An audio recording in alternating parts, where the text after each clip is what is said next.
Hi, I'm John from Just Whiskey. If you like today's show, please hit the thumbs up, like, and subscribe, and consider becoming a Patreon with the link in the description below. And thank you so much for all the new subscribers that are coming on board, and for all the previous subscribers and the comments that are coming in. It's very encouraging, and I much appreciate the support. So please, for anybody that has not subscribed, please subscribe. And remember, no matter how much it costs or how good it is, it's just whiskey, folks. I've gotten a couple comments asking, and other people too, other whiskey tubers, asking my opinion on the OSWA, the new OSWA awards. OSWA .co.uk. This is the website that both Ralphie and Roy from Aquavit started, the online Scotch Whisky Awards. The voting closes October 24th, and they will announce the winners and the results of the voting on November 6th. There's been, mostly positive feedback for this thing, but there's been some constructive criticism and some critiques, which I'm sure both Roy and Ralphie have expected. And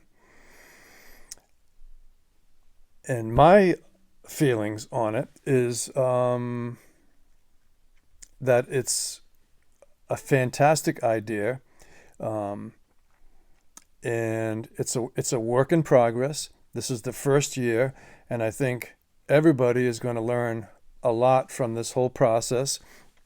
And I don't think necessarily that the platform that they have, any flaws anyway, I don't think really matter too much. I think what's the most important thing is that the more number of people that vote, it'll send a message to the distilleries, the number of voters, and that represents purchasing power. So I think this is a great thing, and let's look back to when Amazon first started in the late 90s. They predominantly just were an online bookstore that also sold music media like CDs. And now look where they are now. And because they listened to constructive criticism and critiques, and they had a learning curve, and again, now look at them now. So I think, although there are some tweaks that probably will be made moving forward, it's really Ralph's and Roy's baby, and so I think we need have to give them respect and show them a little bit of patience to see how this whole thing plays out. Personally, I think it's a great idea, and I think it's very exciting. And what I'm sipping on here is Lechaig 10. Thoroughly enjoying it, by the way. And you may notice that there are two different packagings, both Lechaig 10. This is the earlier packaging from 2019 and earlier. And this is the newer packaging, which came out, I believe, in 2020 or early 2021. So I'm enjoying a nice dram. I'm going to quickly run down the OSWA categories, but I'm not going to go into every dram, every whiskey that's in each category. But I am going to talk about each category fairly quickly. And before I do, some highlights of coming attractions. I have many bottles that are open that I have yet to review, so in no particular order whatsoever. Kilhoman, Mockyer Bay, will be reviewed at some point. Aaron 14, the old discontinued bottling, but you can still find them. The Bellican peated version of Edradour. Glen Scotia 15. Deanston 12. Lefroy 16. A re-review of Old Pulteney 17. An independent bottler by McCraig's. This is a 7-year-old Mortlach. And Hampton Rum Overproof. And, of course, Ardbeg 10. Every one of these bottles have been open for a while. And again, in no particular order, I will be reviewing all of those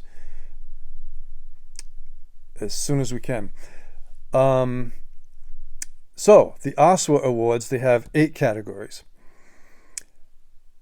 My suggestion and comment that I did add, in my opinion, especially for best entry level, I think there should be 2 categories. I think there should be a peated and an unpeated category.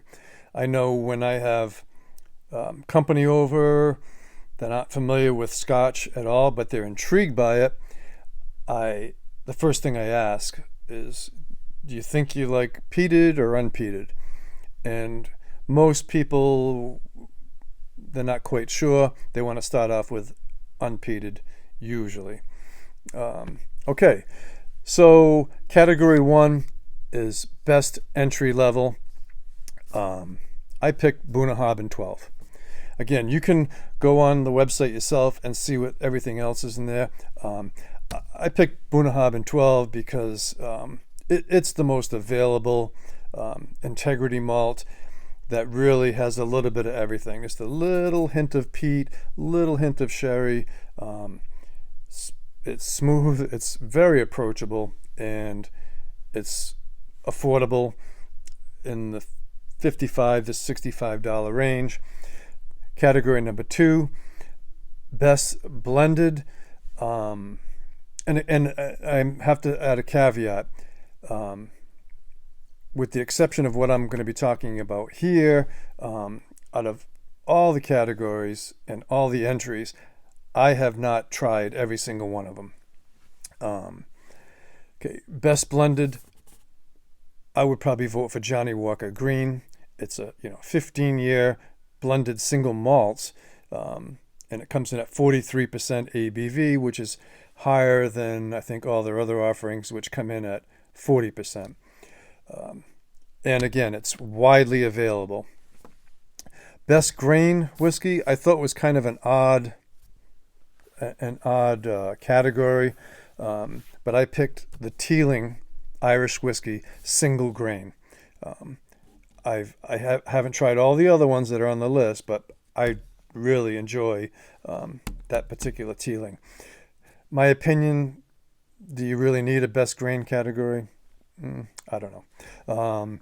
Best distillery, I picked Springbank. Best independent bottler, here's another category that I think is very subjective because I forget how many independent bottlers they listed on there, 5 or 6 or 7, whatever it was. Signatory being one of them. That's a hard one. I mean, even some really experienced whiskey tubers. I mean, to be able to pick a favorite independent bottler would really mean that you would have to have a lot of experience with each and every one of those independent bottlers. You're talking a lot of different bottles. Having said that, I like what Signatory seems to be doing, generally speaking. Next category, category 6, is Best New Distillery. I picked Torreveg. I think their first offering was very good, and I heard great things about the second offering, which I have yet to try. Category 7 is Best World Whiskey. I picked Redbreast 15. That was one of my early favorites in my journey. I think it's fantastic dram. In my opinion, I think, Amroot Fusion is on that list. If I was a betting man, I'm going to bet that Amroot Fusion is going to win Best World Whiskey. Just a hunch. And then the last category is Best Single Malt. And I am going to quickly read those to vote for. The categories is Aaron 10, Longrow 18, Talisker 18, Lefroy 10 Sherry cask, which I just reviewed. Then they had, Glen Alecky 10 cask strength any batch. Again, I think that's a little too, there's quite a bit of batch variations from my understanding on that. That seems like a very broad umbrella to vote on. And then last but not least is the Glen Scotia Victoriana. Best single malt, my only critique would be, Longrow 18 is awesome. Talisker 18, I have yet to open, but I have it. I've heard great things about it. But, Longrow 18, if you can find it, is well north in the United States, anyway, well north of $200, can be $220, $230, $240. Talisker 18, $140 to $160-ish US dollars. So best single malt,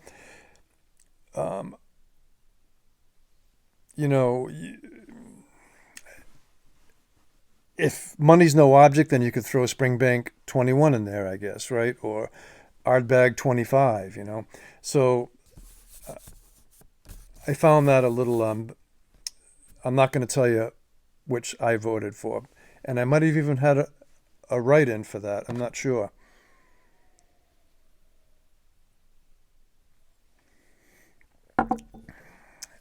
And my only other critique, too, was Category 1, Best Entry Level. I do think it should be separated between peated and unpeated, but also they have a price limit on there, which is approximately €35 or $35. Almost everything that's listed on there in the United States is closer to, over $50, over $60, in some cases closer to $70.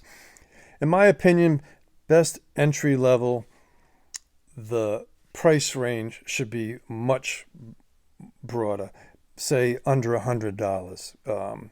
Pick best entry level, peated or unpeated for under $100. That's just my opinion. All right, I don't want to make this too long.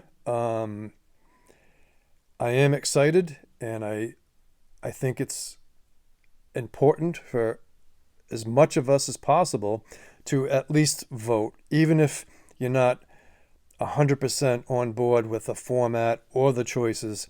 Again, at the end of the day, November 6th, it'll be really interesting to see how many people voted. And again, the number of voters means purchasing power, and distilleries and multinational corporations that are in the distilling business, I think will take heed and pay attention. And who knows, maybe this could end up being, the movers and shakers in a good way. So again, if you like today's show, give the thumbs up. And if you don't like it, give the thumbs down. Again, thanks so much for all the new subscribers and all the support and comments. It means the world to me, and it keeps the juices flowing. So that's it. Hats off to you all, and take care.